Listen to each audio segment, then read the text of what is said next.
नमस्कार.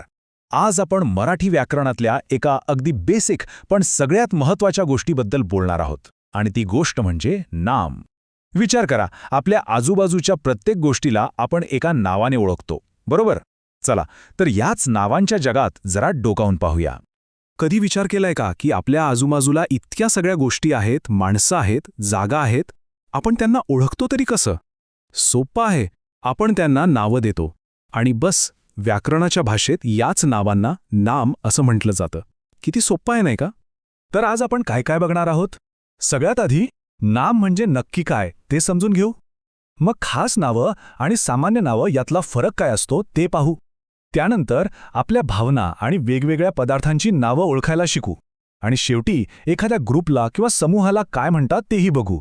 सगळं एका दृष्टिक्षेपात शेवटी पुन्हा एकदा पाहूया. चला तर मग सुरू करूया. आपला पहिला थांबा आहे नाम म्हणजे काय. हा भाषेचा, आपल्या बोलण्याचा अगदी पाया आहे. कारण नावाशिवाय आपण जगाला ओळखूच शकत नाही. अगदी सोप्या भाषेत सांगायचं झालं तर नाम म्हणजे काय?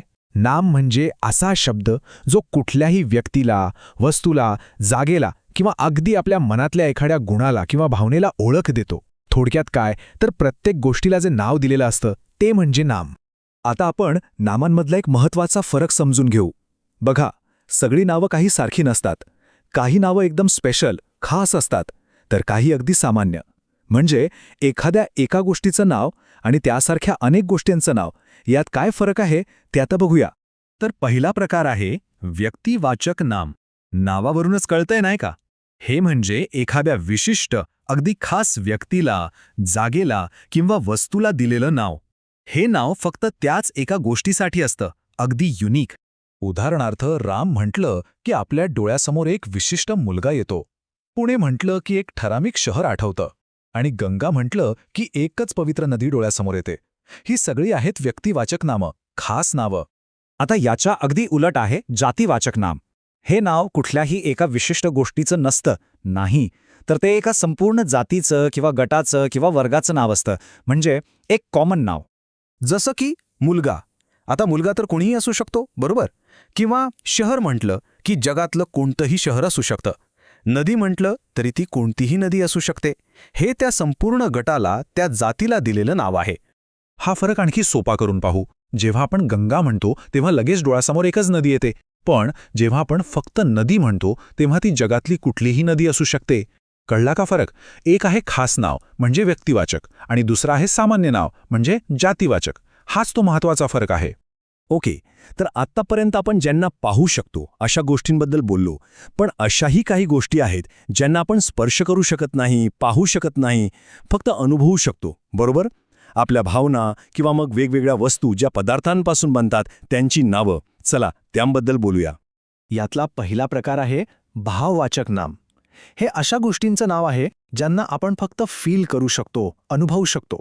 म्हणजे आपल्या भावना, आपले गुण किंवा डोक्यातली एखादी कल्पना, या सगळ्यांना जी नावं दिली जातात ती आहेत भाववाचक नामं. उदाहरणार्थ, आनंद किंवा दुःख. हे आपण पाहू शकतो का? नाही, पण अनुभवू नक्कीच शकतो. तसंच प्रेम, धैर्य किंवा प्रामाणिकपणा. हे सगळे गुण आहेत. हे सगळी आहेत भाववाचक नामं. आता पुढचा प्रकार आहे द्रव्यवाचक नाम.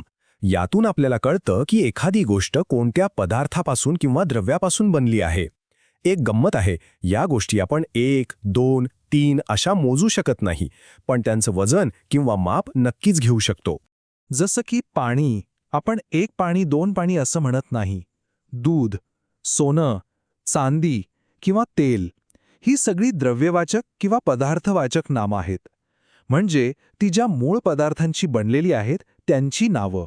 चला, आता आपण नामाच्या शेवटच्या प्रकाराकडे आलो आहोत. विचार करा, जेव्हा अनेक सारख्या गोष्टी एकत्र येतात तेव्हा त्या अख्ख्या ग्रुपला, त्या समूहाला एकच नाव कसं बरं दिलं जातं ते आता पाहूया. समूहवाचक नाम. नावाप्रमाणेच हे एका समूहाचं नाव आहे. म्हणजे एकाच प्रकारच्या अनेक गोष्टी जेव्हा एकत्र येतात तेव्हा त्या पूर्ण गटाला आपण एकच शब्द वापरून ओळखतो.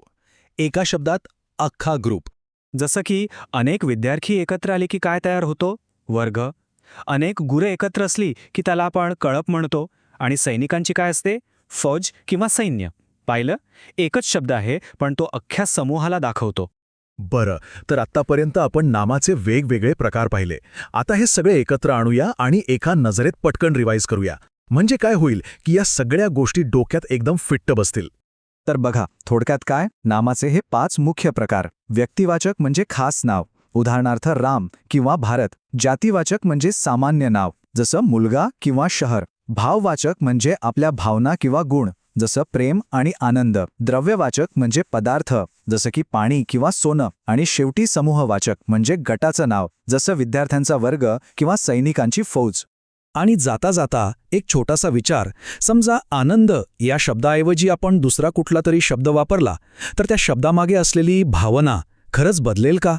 याचाच अर्थ आपल्या शब्दांमध्ये, या नावांमध्ये आपलं जग आणि आपल्या भावनांना आकार देण्याची किती मोठी ताकद लपलेली असेल, नाही का? यावर नक्की विचार करा.